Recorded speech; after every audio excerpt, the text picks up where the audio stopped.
how to create a Facebook group. Hi guys, welcome back to another tutorial. Today I'll be showing the ways to create a Facebook group.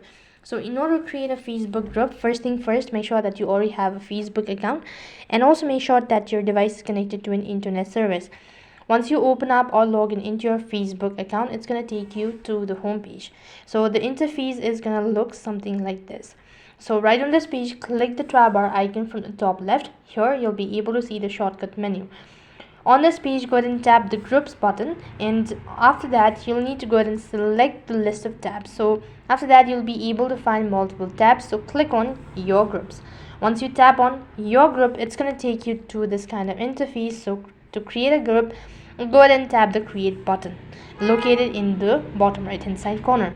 Since you're creating a group, it's mandatory for you to give a name for a group. So set a name for yourself and select whether you want to make it private or public. Once you've done that, go ahead and tap on create. On the other interface is going to ask you to invite some of the contact that you wish to add it to your group. So in order to invite them, all you have to do is just tap the invite button, and then the following user will be added to your Facebook group. So in this way you can create a group on Facebook. That is all for this video. I hope the video was helpful. Make sure to like, share and subscribe to our channel. Thank you for watching. See you in the next.